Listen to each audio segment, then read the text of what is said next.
rumba R&B faut tout na bango est-ce que babi que le bon marché selon Fally faut tout na bango le bon bête musique selon vision Fally parce que c'est Fally pour pas qui a emboîté c'est pas là parce que Simba Kate n'enga ba finga Fally tanga bête R&B ngazate entourage de mon patron tout soit musicien ou ba cause contre l'été à Canada non l'été à Canada dali ni musicien ni chanteur ni animateur quoi non peut-être l'été à Canada non l'été à Canada peut attendre on a presté parce que ça la délire l'été à Canada ça tout le monde va coûter par surprise l'été à Canada ça a besoin présence ça obéit à presté on a parlé l'état que frère na solo donc na retrouvons un juste ba kotisa groupe na kati makambo non langage échangé tout ça disque dévolé volé encore quel disque dévolé tout ça disque rumba disque mo le roi a Fally voilà tout ça disque rumba disque mo ba genre disque a Fally ça là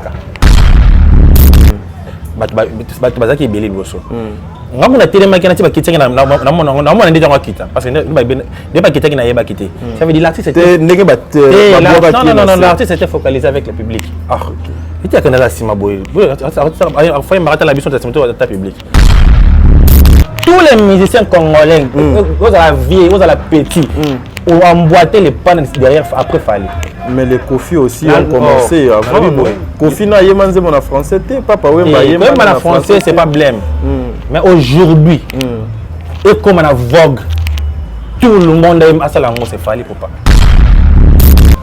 même mon président il était surpris il y a eu quand non son qui bakangi il était à Canada à Tony avant qu'on a pas j'ai dit à Tony à Saligny parce que Fally pour pas boiter les pas haut to finga ba rapper to kimi ba rumba bit ba kimi rumba ba comme ba yupi lelo yo même yemoko donc abi abakanga Saligny ayeba ki pété que batindika ki na podium pas la scène na sécurité comment ça non là c'est chanter comme ça Jonathan yo papa toi on a podium hein là yo ka casté il était à Temé côté ngazalaki bon en grosso modo to ba kenan azali ala oyema bien pasteur warrior ala par exemple ba comédien oyo ba soutenir artiste na Fally pour pas on déjà invité comme tel on a qui guest il y a bien invité donc guest et là qui ba artiste il y a la belle et victime ou banda ka mabis tout le monde n'a pas eu de surprise parce qu'il était semi podium pour dire qu'on a commencé à battre nyonso kuna mais après que tiens mec qui patron na mata qui bien qui bango nyonso. Vous êtes sur Top Media TV. Voilà, mbote na bala nyonso Top Media Télévision. Boye malamu na émission Oyo, tout kundo la vérité, voilà, tout kundo la vérité, une émission d'actualité qui vous amène au-delà, il y a ba imagination na bino, une émission Otocha pour vous informer na temps réel. Voilà, l'actualité obligé Bisso. Nous sommes aujourd'hui samedi, déjà le 2, il y a 10e mois. Nous sommes allés chercher Moko. Il y a bah, musicien, il y a Fally Poupa, vous savez, Mikolo, actualité Zana Ngambo, Fally Poupa, et puis Ngambo, il y a Ferre Gola, voilà pourquoi Tokyo Kolukelabino, Moko, il y a Balanga Nzembo, il y a Fally Poupa, une façon, il y a Kosolana, une façon, il y a Kosala, lecture, il y a la bonne musique, il y a Mbo Kanabiso, une façon, il y a Kopé Sabino, et aussi les informations, il y a Fally Poupa, Awa, Toko, Tchanyoso, sur la table, une façon il y a qu'on permettre Nabino de comprendre peut-être de discuter. Voilà, avant de commencer cette émission, je dirais un grand merci à toi Mika derrière la caméra, un grand merci à Maman Zozo, la femme de papa Noé Mavakala Nzinga depuis Canada wana mère a triplé, un grand merci à Maman Deborah Lubanda Kilo mère à Calgary. Un grand merci aussi à Takanana, la carte qui gagne. Un grand merci à Vison le Kandi Mabia, l'Anselme Montona Yambo, Mandi Kani depuis Montréal. Un grand merci à toi et à ta grande famille. Peggy Nzita, mon ami de longue date. Bisso, Tosalaka, Moussala, Nabisso, voilà. Il est juste à nos côtés, il est juste à mon côté, ce qui peut permettre mon frère, au fond, voilà, pour que les internautes comprennent que Naza déjà a invité Nabisso na plateau. Tu peux saluer Mbote. Ouais, bonjour. Et bonjour, bonsoir, on a battu sur l'émission quoi. La fidèle internet, nous sommes partout dans le monde. C'est bien moi, Jonathan Wins, le général Marc Raven quoi. Voilà, Jonathan, artiste, il y a Fally Ipupa. Est-ce que tu ça moi un pas en arrière, les gens vont me comprendre qui est Jonathan, il vient d'où, avant comment et pas Fally Ipupa. Jonathan Wendy. Jonathan Wendy, artiste et musicien, Fally Ipupa. Jonathan Wendy.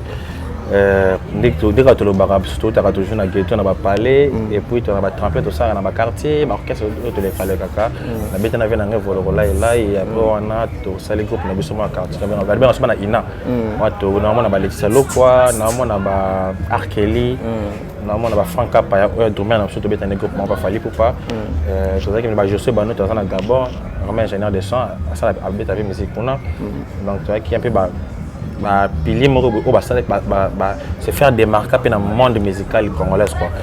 C'est Arkeli, oui Abeti, Aoti Abeti maison mère, Abeti pas héritier. Aujourd'hui à la carrière en solo, Letisa Lokwa a évolué en solo et puis en cheval na oncle Nel Lorakanza à tout Côte d'Ivoire. Hier a bien ngazongi dakini Franka Paya tout ça n'est pas présent à Fally, donc ça c'est dire que non malgré que pas quartier mais et bimi c'est moi figure moi bolelo banapé moi remarquable dans musique dans monde de musique il y a l'élo actuel quoi. Voilà, est-ce que c'était facile pour Nayo ya kokota na F victime? Est-ce que facile? Non, c'est pas facile. Ça a été pas facile parce que il a entreprise amené il t'a ce exemple là aussi ne doit aussi si classe comme ça là. Et puis ça côté demande ceux qui bon côté demande peut être une année à répondre à côté. Voilà. Mais ceux qui va répondre c'est quelle chance non ça veut dire j'ai fait des temps il y a Roya à peine tester bah ça fanda 10 ou 9 mois après le président confirmé là. OK. Ça n'était pas facile et puis on continue parce que dans le baratina longi te bandi siko et tout parce que il y a vie siko et bandi. OK. Au commence que maintenant Jonathan Wendy général Mac Raven bah tu le caméra vous invité c'était pas facile. Voilà, au salle déjà combien de temps? 11 ans. 11 ans. On a 11 ans fruits ou apporté déjà na F victime des alignes. Na carrière on a déjà na 3 solo vocaux. Moi t'es 3 solo déjà belé déjà quoi. 3 déjà belé papa. Ali papa pour na beti des vocaux na album contrôle la patron na Fally pour na beti vocal na sala vocal et puis nzemba mesanga ambassi bojo bima équipé advient que pourra na salle pe solo vocal donc ça veut dire na quatre orchestre nazo ba evo ba ça va quoi voilà disque un super ezo ya rumba boyo sous intervention Jonathan Wendy dans le temps que nazali ba evo on continue kaka. Voilà Jonathan aujourd'hui musicien Fally Ipupa la santé nano ya F victime fonctionnement nango comment ça se passe? Ouais la santé on est là on travaille toujours tout va bien en cas ça doit évoluer bien en cheval toujours répétition ba concert et bikaka surtout les cas de crise, moi je suis que tu fais dans parler, tu nous répéter, moi des 3 mois on va confiner biso ce soir. On va déconfiner biso, tu vas dire répétition et puis tu dimanche passé na Fikina. Toujours y avoir un peu. Beta qui les toi les dés, tu beta na après quand on a qui rotana. Quand on a concert donc un peu ça. Tu dois voler après rotana et puis quand programme c'est belé pour un concert à Souka na Congo. OK. Na Congo tu na Kinshasa.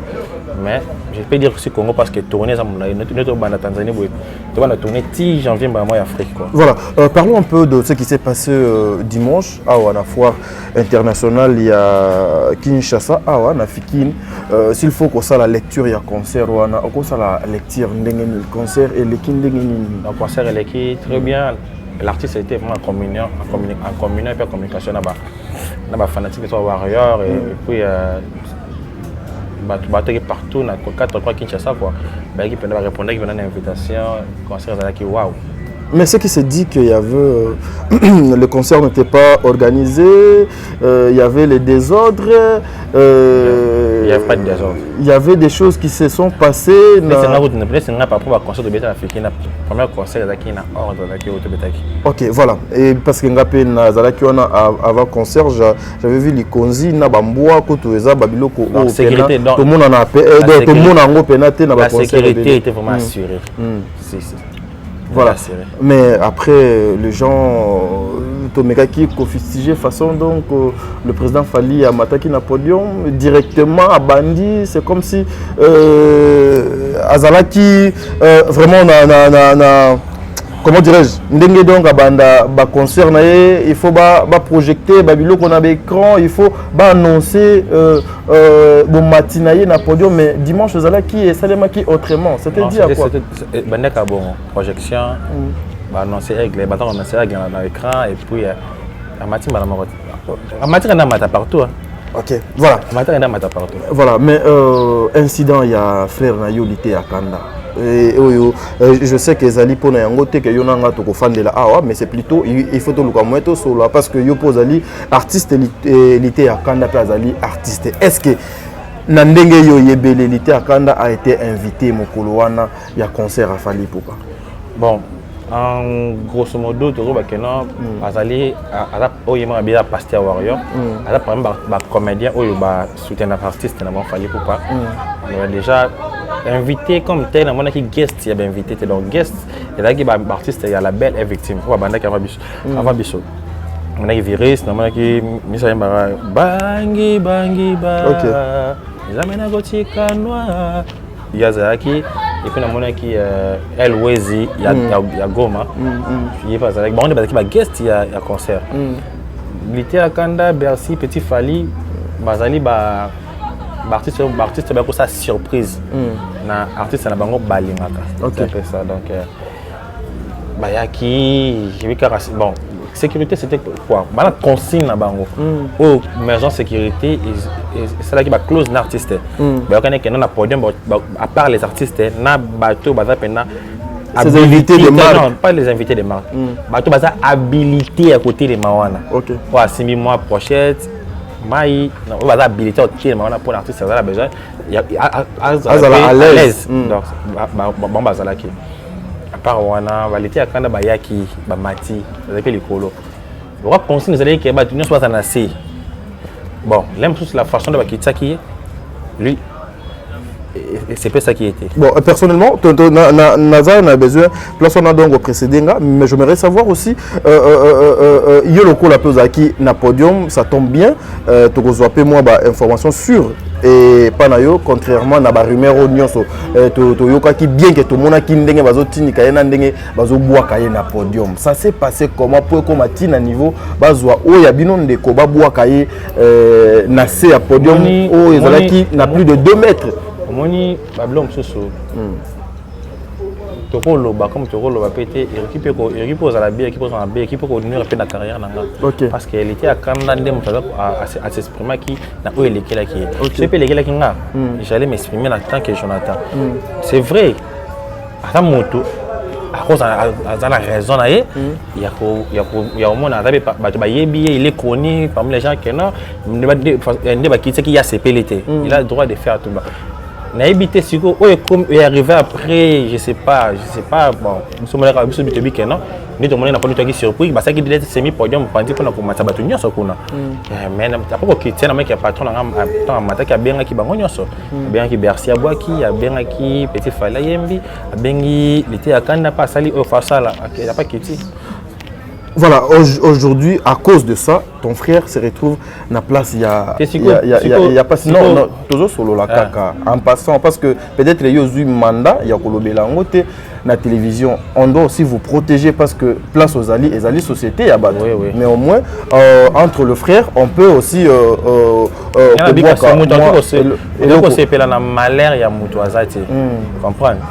a toujours dit que l'erreur est humaine. Dans l'aime sous ba façon il était à Kanda à tenir qui ba propos na devant ba presse en ligne no bino bo et toucher pe personnalité moko boy on a souci à même ça loba qui c'est là qui est passé mais on a ba toujours une chose que non les linges ça c'est là ma famille on est des Congolais quant à moi je dirais toujours que dans le vieux oyo médecin à mon qui était à Kanda à Choka qui est était à Kanda responsable il vient à peine de se marier donc balimbisa kaka balimbisa même sous à ces pelles qui tient la façon de sécurité qui ça qui je demanderai toujours pardon à la place en quoi donc d'habiter à toucher qui vient à ce boboul toucher qui colonel on peut parce que bon on est qui basima qui sécurité jour je sais pas quelle autorité pas la qui prend la tala qui prend mission était à Kanda tepo biso qui trop focalisé ba rep na concert à l'elona ba tourner donc na tala prend mission mais oh moto personnalité au il était à Kanda Toshaki quand moi en tant qu'un humain non c'est un peu va pardonner moi avant d'agir il faut tourner la langue au moins cette fois le lem et matsaka lem au pe kitisaka lem o yoko tchana ba place petit il était à Kanda lem on peut rôle avec le moi bien ba kabelo pe voiture ba peso pe vie donc c'est un peu ça faut bien réfléchir quoi est-ce que lelo eza koluka ko baby sa image ya aigle été non na c'est sa question Jonathan s'il te plaît ko baby sa image ya aigle été on l'a vu na podium ba bois qui na C 2-3 jours après arrêté et puis na ba nungu pe ya ba couloir obiso tozo koyoka ke eza na bande komisusu o kaka bazalaka pembeni ya aigle ba bureau nde bato bazoluka ko foncer et puis ba commissaire tina niveau na pendant que la personne au bazo kotanga kombo ya papa na biso Boubou Liondela c'était un millionnaire aza kutu na temps ya ko calculer même pas l'été ya Kanda yo koki ko sala lecture nini na oignon sur tout ce qui se dit na couloir pour luka ko baby sa image ya moko o to tikali na lokola muto azo défendre la musique à Congo. Bon c'est un peu ça ya mon avis que non mam susu to ko se focaliser na moté parce que même mon président, il était surpris. Il y a eu un annonce qui Bakangi, il était à Kanda. À Touni, avant qu'on a pas j'ai dit. À Touni, à Salini. Même il y a mon donc. Il y a Bakangi à Salini. Il y a Baki pété qui a syndicat qui n'a pas podium pour la scène sécurité. Non, comment ça? Non, là c'est chanté comme ça. Jonathan. Non, papa, toi on a podium. Là, il y a casté. Il était à Kanda à Témé côté Ngazalaki. Bazaki belé bosso ngamu na télé makina ti bakitaki na mona ndé jango kita parce que ne ba kitaki na yeba kité ça veut dire l'artiste c'était ndenge ba non l'artiste était focalisé avec le public il était kana la sima boy faut marata la biso de ta public l'artiste chantait avec son public donc makamoni nyonso ayebité il était surpris balakisi yango na YouTube oh ah bon ah donc ça veut dire c'est normal taper patron en attaque humain à cause c'est peut-être qui ça passe taper quand même moi vedette dans boka na biso pas ba bien à cause c'est pelaté mais sur la façon là msusu yemo mobilité à Kanda à réagir ça qui na média ouais bon OK on en a raison mais façon à koloba il faut regarder la raison c'est pas avoir la raison qui est en tout cas pour ça qui m'a bien mais ce que l'aime sur la façon l'été à Kanda qui na ngolem msusu il s'est fait justice. Vous comprenez? Parce que l'État va épée à double tranchant. Voilà. Bah, quand tu as l'image, à mon épée, l'artiste était jeté. Mais est-ce que la façon il y a à se faire justice? L'aime c'est un homme qui tient la place. Mais on te occupe que c'est pélaté parce que l'aime c'est la façon à réagir à ce qui est comme lié. L'aime c'est façon on n'a pas celui qui a vraiment brutal. C'était à Kanda. L'aime c'est à quel moment qui brutalité on a ce que l'État ce que brutal on a bien on te attend leur article. Vous comprenez? C'est ça qui attente à la personnalité de mon article. Mais ce que tant qu'il y a humain, tu dis que non, ceux qui ont quand peut-être beaucoup de lobby, parce que tu as quitté pour la telle émission de théâtre, tu le baraka, boss, Limbisai. Voilà, mais. Ceux qui peuvent aller, colonel mon pépé, mon konzi, Limbisai. Voilà, et il y a Soukaka. Et puis, non. Bazo bakena ba staff ya fali non personne et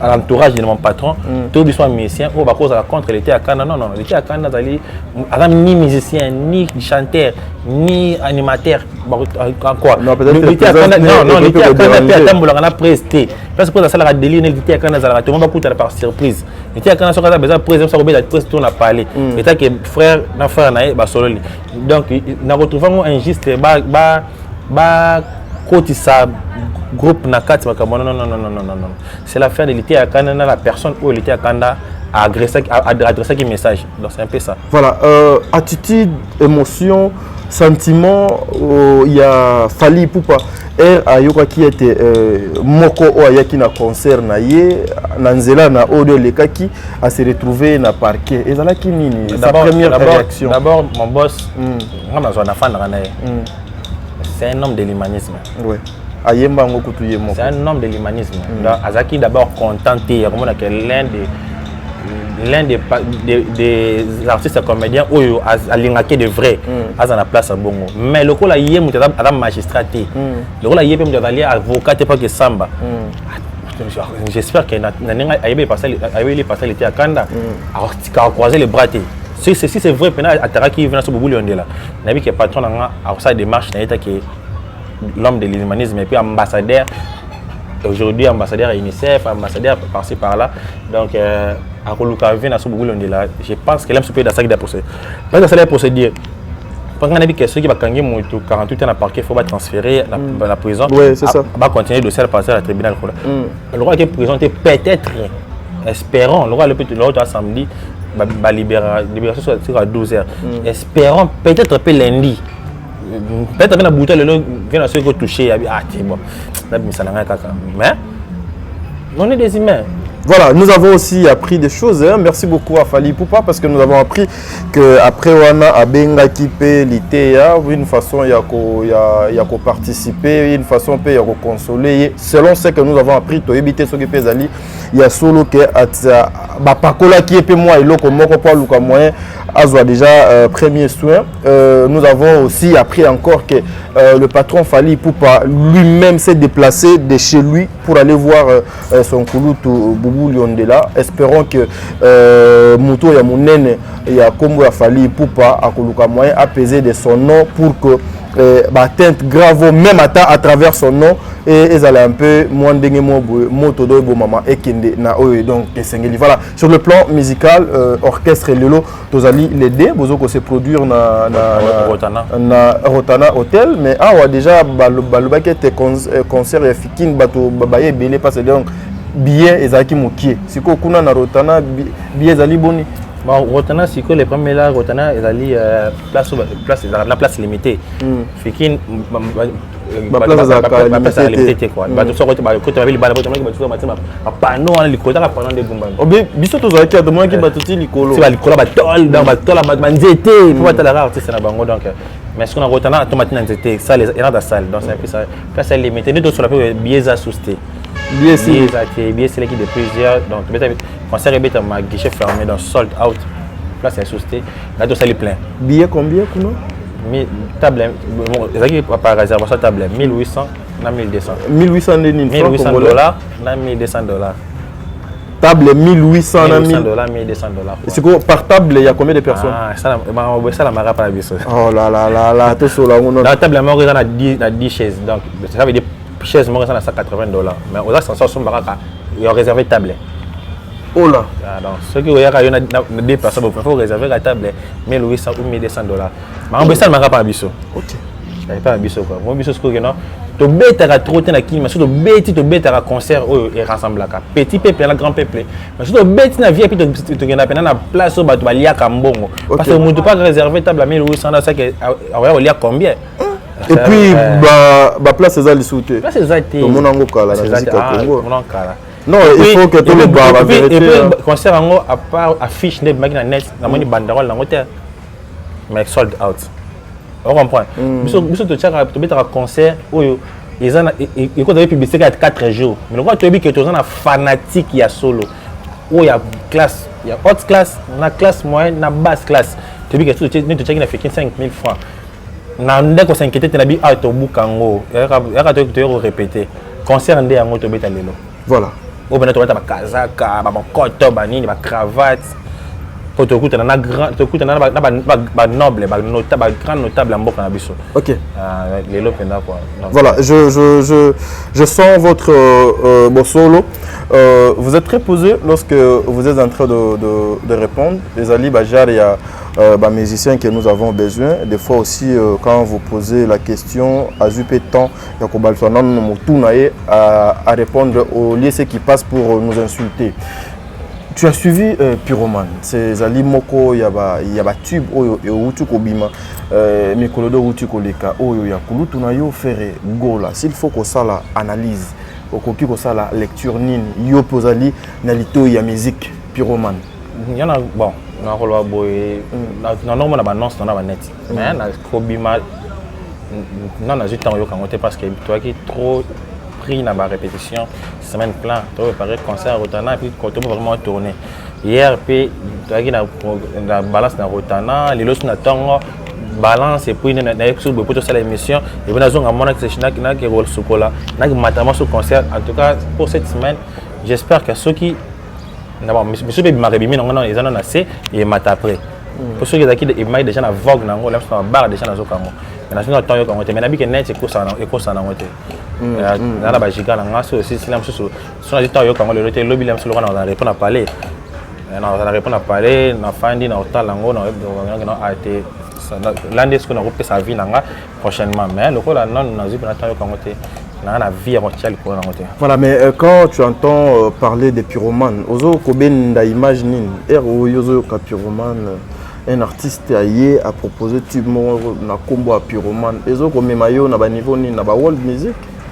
Moi je sais pas ceux qui ont volé rumba ou volé R&B ba répondre na beza artiste na OK ngana bike nzembo batu bozela na bimité mais na ba challenge za nzoto nzoto na ebito zo suka wana c'est un peu ça donc net ngana yebi na ta o mokili et osela pena nzoto parce que na bimité mais ba challenge déjà ba vidéo na ba TikTok na ba nini donc c'est un peu ça moni so batu bozela loko bazela ngona challenge ninga bike batu bozela nzoto batu voilà merci beaucoup na kota na polémique parce que moi j'aime pas le polémique pourquoi me sentir parce que mokili za batu nyonso mais ceux qui batu bozela loko annonce nango za na challenge donc nzoto nde batu bozela voilà aujourd'hui peut comment que non le musicien congolais les artistes musiciens congolais ba ko mpe ko tika ko luka moete ko panza musique na biso ndenge ba ivarien ba ko ko tika te ba ko ko luka balanda te mais comment yo okoko ma place ngai nando na comité parce que question de zanga la ligne boy mais s'il vous plaît on continue là non ngai ndé non gérer plateau OK voilà lelo ba lobby ndenge ba ivarien ba zoteka de culture na bango ba musique na bango et ezobeta man na pays francophone anglophone ba nigérien et autres lelo pe tozomona les artistes congolais ba komi ko sala ngo ba komi pe ko sala ba biloko a bongo ko yemba pe na munoko ya ba pa de façon pe que culture congolaise ils ont peu place la musique congolaise pe ba ko fana na ba fond kuna côté ka ba ba français na français bazo yo ka musique ya Congo na CP là prochainement c'est mon de boyambi ba missia ba formuler ba bango question boy to komi ko CP là li wana yo okomo pesa biso ndeti matière na PCT na on va répondre à la question na yo maintenant ko CP là je beaucoup ba missia mususu ça va que to komi ko CP là lelo ba missia congolais ba star congolais ba komi ko emboîter les pas na nzela o fali pour pas bien bango il y a de cela 10 ans passés il y a featuring il y a musique to musique na soka na rumba te to zwalinga to urbaniser yango et que na ba monde moko bona ba raison moko boy et le parti komi ko emboîter les pas na nzela na ko c'est pas tout na ba question na ba bana que non fali poupa parce que fali poupa emboîter les pas oh to finga ba rapper to kimi ba rumba bit ba kimi rumba ba komi ba UPA ba UPA lelo yo to misi to kimi rumba to bisi disque rumba to compte to fia ko leso ba to nyonso mais le tout monde comme na sala dévoler rumba R&B faut tout na bango est-ce que babi que le bon marché selon Fali faut tout na bango le bon bête musique selon vision Fali parce que c'est Fali pour pas qui a emboîté c'est pas là pour ce que Simba Kate ndenge ba finga Fali ndanga bête R&B nga zato ndanga bête musique urbaine nga zato ba on ba moni complexe wana sala moni Simba te azongela rumba mais le col a percé a comme la place ba motali ba se ba motali le quoi ba motali na se likolo boy langage échangé to ça disque dévolé volé mako te disque dévolé to ça disque rumba na disque mo le quoi ya Fali voilà ba to ça disque rumba na disque moko ba ja disque ya Fali salaka pour ba courage le bango voilà tous les musiciens congolais aux à la vieille aux à la petite ont emboîté les pannes derrière après Fali mais les Kofi aussi ont commencé avant Kofi na yemanze mon français te papa wemba yemanze mon français c'est pas blême mais aujourd'hui et comme on a vogue tout le monde aime asalango c'est Fali papa aujourd'hui les clés de donc il y a musique simbi clé il y a quoi universaliser musique na biso dans le monde c'est Fally. Voilà, merci. Nous avons été 5 petites minutes pour tout le moyen Tokabwana. Aujourd'hui, qu'est-ce que tu attends na musique na yo donc salaka avenir nini oyo ozo komi mona na kati ya F victime lokola tozali na yo connaissez un peu d'en parler na yo na mosala na yo pour 5 minutes pour tout le moyen Tokabwana. Avenir ça que non dans travail déjà na superstar. Donc je cherche aussi à devenir même star. Parce que mon boss aujourd'hui c'est une superstar. On a cherché comme attaque une star en devenir demain quoi. Okay. Donc ça veut dire nazana nous connaît école, notre talent nous bien copier notre travail pas na biso. Bana Fally na musique déjà on est bien urbaine, tout le monde encore licencié à groupe mususu. OK. Tant banga no comporter les pas, biso da tokomi na 3e disque ya international. Donc ça veut dire style en comment couler biso. Donc ce qui peut être business musico urbain, le but est bien mobimba parce que to message déjà na ba style on a peut comment on rapper donc on rapper na nino yembi nino na poto na kina kana nino na son orchestre. To na ba bananyo ba daju to na ba Mat Pokora. Panini déjà presque à commencer biso na univers moko boya musique. Au début c'était difficile mais to comment on fasciné tu coloka orchestre tout emboîter les pas derrière Fally. To resenga ce qu'on a banga tinja so mission na bango. To apprendre bango ndeni ba travail R&B. Oui. OK. To apprendre parce que dès que ba plateau va partir mission la semaine prochaine. Ba plateau changer comme raba l'équipe ba français. Français. Ah Nzambe merci mon boss Fally pas. Voilà, c'est que les gens attendent Tib Oyo, il faut Ebima. Ça va sortir quand Nous autres. Et on a chanson ba toise. Nous autres économiquement au monde entier. En tout cas, date précise na habité mais je sais que en novembre awa ndé mo boss alobaki na émission ça qui na concert na bino Ika de Young na poto. Ça interview je dis avec en novembre awa réédition bima et maintenant tout le ko banze mo parce que à stopper dans le scope banzembo R&B à se focaliser sur la rumba. Donc 2022 to pesa bino rumba mais ba to inonder ce qu'on marché na banzembo na to messana ngona o biso messana ngo déjà ya R&B on a urbaine wana moi 12 titres moi autres maso je sais pas 12 ou 14 titres moi maso pas bien tout le coup et on accompagner bino pena ba fanatique ya musique ya bonne musique si ba 2024 2023 là sur 2024 2023 ko visionner encore que ça sur disque comme ça Tokos 3 pour il y a le concert à Tokos. Voilà. Tokos 1 2 3 jusqu'à fini quoi. Lokota mpata elingi ko lobani. Allez lokota pata musobola ningalele oh ninga lokota pata musobola ningalele nzoto nanga nyoso ezaya yo molimo posona mikuwa na pesa epana yo. Ce que le côté mpata wana le message que beau demandez moi quand on va miketi le côté pata muso le côté pata le côté le côté to bana oyemba ngona kibo mona kasi tiko conscience ezali message oyo ezali na kati ya le côté mpata wana po yona nga to ebi lorsqu'on dit faut à le côté mpata oh mais le côté pata mbongo siko mais balingala ba na pata mbongo mbongo siko mais le côté mbongo mais message za na nzoto ezani le côté mbongo le côté mbongo apo sepeli so le côté mbongo asko mpia kamiano le côté mbongo ça sepela le côté pata musobola to sepela. Voilà, merci beaucoup.